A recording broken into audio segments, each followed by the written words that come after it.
नमस्कार प्रिय दर्शकों, आज के इस कार्यक्रम में हम चर्चा करने जा रहे हैं मकर राशि वाले जातकों के लिए अक्टूबर का महीना कैसा रहने वाला है।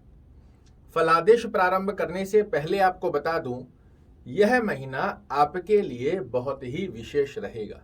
उसका सबसे प्रमुख कारण है कि पिछले 18 महीनों से जो राहु और केतु ने आपके सुख भाव को, कर्म भाव को अपनी जकड़ में जकड़ रखा था और आपको निरंतर 18 महीनों तक यही अनुभूति होती रही कि आपके पैरों में कुछ बेड़ियां सी लगी है। लाख प्रयास करने के पश्चात भी सफलता आपके हाथ नहीं लग रही। इस महीने की 30 तारीख को जैसे ही राहु और केतु का स्थानांतरण होगा, आपके पैरों में लगी बेड़ियां निश्चित रूप से खुलने वाली है। ये आप लिख कर रख लीजिए। आइए जानते हैं सर्वप्रथम स्थिति में स्वास्थ्य दृष्टिकोण आपके लिए क्या संकेत दे रहा है।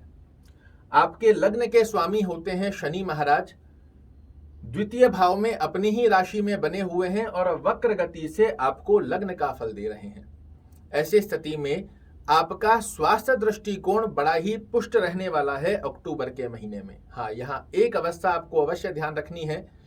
आपका स्वास्थ्य तो पुष्ट रहेगा, किंतु कहीं ना कहीं आलस्य प्रवृत्ति की अधिक मात्रा भी आपको अक्टूबर के महीने में देखने को मिल सकती है।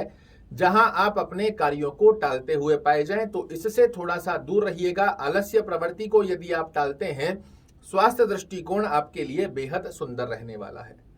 धन से संबंधित यदि हम चर्चा करते हैं तो आपके धन भाव के स्वामी भी शनि महाराज ही होते हैं और शनि देव स्वराशिस्थ होकर बने हुए हैं। तो यहाँ एक बात आप अवश्य समझिएगा, आलस्य प्रवृत्ति तो आपके अंदर देखने को मिलती है, किंतु व्यक्तित्व के कर्म से ही आपको धन से रुके हुए कार्यों को पूर्ण कर पाएंगे। बैठे बैठे धन के कार्य आपके पूर्ण नहीं होने वाले हैं। कोई आपको सांत्वना दे रहा है जी हो जाएगा, कर लेंगे, नहीं होगा। आपके खुद के पराक्रम से आप धन से संबंधित रुके हुए कार्यों को 100% अपने पक्ष में ला सकते हैं अक्टूबर के महीने में।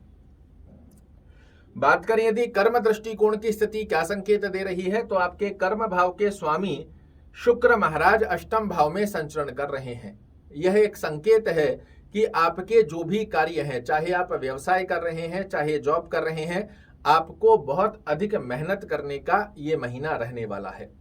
मेहनत के साथ साथ में छोटे छोटे ऑब्स्टेकल भी देखने को मिलेंगे, किंतु इनसे घबराने की आवश्यकता नहीं है। एकाग्र चित्तता से आप अपने कर्म क्षेत्र की स्थिति पर ध्यान दीजिएगा। एक गोल बनाकर, लक्ष्य बनाकर उसे अगर आप प्राप्त करने का प्रयास करेंगे, निश्चित रूप से आपको सफलता मिलेगी। छोटे छोटे ऑब्स्टेकल से आपको डिमोटिवेट नहीं होना होता है।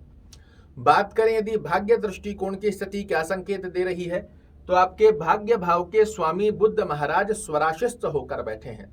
यहाँ आपके कार्यों में जो मैंने बताया कि शुक्र महाराज ऑब्स्टेकल क्रिएट करेंगे, उन ऑब्स्टेकल की अवस्थाओं से ऊपर हटकर भाग्य आपका अक्टूबर के महीने में साथ दे और आपकी मेहनत जो की जा रही है उसमें भाग्य का साथ मिलकर आपको श्रेष्ठ सफलता प्राप्त हो। यह स्थिति आपको अक्टूबर के महीने में बुध महाराज की कृपा से अवश्य देखने को मिलेगी।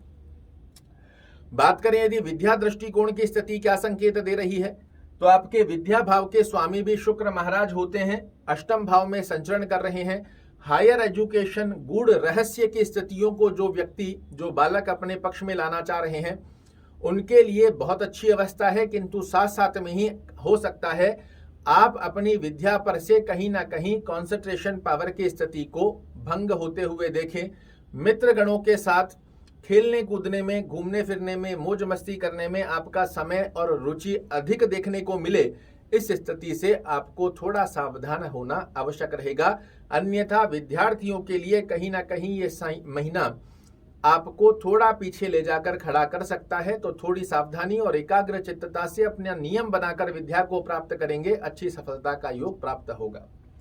बात करें यदि यात्रा दृष्टिकोण की स्थिति क्या संकेत दे रही है, तो आपके यात्रा भाव के स्वामी देवगुरु बृहस्पति आपके चतुर्थ भाव में संचरण कर रहे हैं और वक्र गति से अपने घर का फल भी देंगे। और ये घर क्या है, तो ये पराक्रम का घर तो है, किंतु व्यापारिक यात्राओं का भी घर है। यह एक संकेत है आपके लिए कि व्यापारिक यात्राएं यदि आप अक्टूबर के महीने में करना चाह रहे हैं, आपको बेहद सुंदर लाभ प्राप्त होते हुए दिखाई देंगे। भौतिक सुखों को प्राप्त करने वाली यात्रा भी बड़ी अच्छी रहने वाली है, किंतु व्यापारिक यात्राओं में आपको बड़े अच्छे लाभ देखने को अवश्य मिलेंगे। दाम्पत्य जीवन की यदि हम चर्चा करें तो दाम्पत्य भाव के स्वामी चंद्र महाराज गुरु महाराज के साथ विराजित हैं और राहु महाराज के साथ भी विराजित हैं, तो ये आपके पार्टनर का मूड स्विंग कर सकता है, अंडरस्टैंडिंग रिलेटेड छोटे छोटे इशू क्रिएट कर सकता है, तो इसमें भी आपको सामंजस्य बनाकर रखने की आवश्यकता रहेगी। अन्यथा आपकी बिजीनेस आपके दाम्पत्य जीवन में कहीं ना कहीं अंडरस्टैंडिंग रिलेटेड इशू देखने को मिल सकते हैं। प्रेम संबंधों की यदि हम चर्चा करते हैं तो प्रेम संबंधों की स्थिति में भी आपकी ओवर एक्सपेक्टेशन कहीं ना कहीं इस स्थिति का श्रेष्ठ लाभ आपके लिए नहीं क्रिएट कर रही है। यहाँ पर भी आपको सामंजस्य बनाकर रखने की आवश्यकता रहेगी।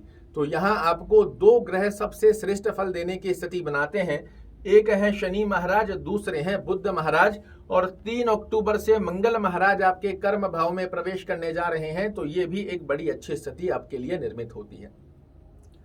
कोई भी बड़ा कार्य यदि आप अक्टूबर के महीने में करना चाह रहे हैं जो आपको आर्थिक दृष्टिकोण से प्रभावित कर सकता है, तो प्रयास कीजिएगा मंगलवार, बुधवार और शनिवार इन 3 दिनों में किए हुए कोई भी कार्य आपको सफलता दिलाने में बहुत अच्छी परसेंटेज ऐड कर देते हैं। शुभ रंग की यदि हम चर्चा करें तो हरा रंग, काला रंग और नीला रंग, इसी के साथ में ऑरेंज कलर भी आपके लिए बेहद सुंदर रहने वाला है। जितना ज्यादा आप अपने आसपास के वातावरण में, खाने में, पहनने में, आसपास के वातावरण में इन रंगों का प्रयोजन करेंगे, बेहद अच्छे लाभ की स्थितियां आपको प्राप्त होगी। शुभ अंक की यदि हम चर्चा करें तो 1 अंक, 6 अंक और 3 अंक का सिंगल डिजिट में या टोटल में मूलांक कर आप कोई भी बड़ा कार्य करते हैं, इसमें निश्चित रूप से मिलेगी आपको सफलता। गणेश चालीसा का पाठ करना, हनुमान चालीसा का पाठ करना और ओम शन शनैश्चराय नमः का जाप करना अक्टूबर के महीने में भाग्य का दिलाएगा आपको परिपूर्णता से साथ। और फिर से याद दिला दूं, 30 अक्टूबर को पूरे 18 महीनों बाद आपके पैरों में से बेड़ियां खुलने जा रही है, एक नए जीवन की अनुभूति आपको प्राप्त होगी। अब आपके निश्चित रूप से बनकर रहेंगे सभी प्रकार के काम। आशा करता हूं मेरे द्वारा दी गई ये जानकारी आपको पसंद आएगी। कल फिर से एक नई जानकारी लेकर आपके सामने उपस्थित होऊंगा। तब तक के लिए नमस्कार।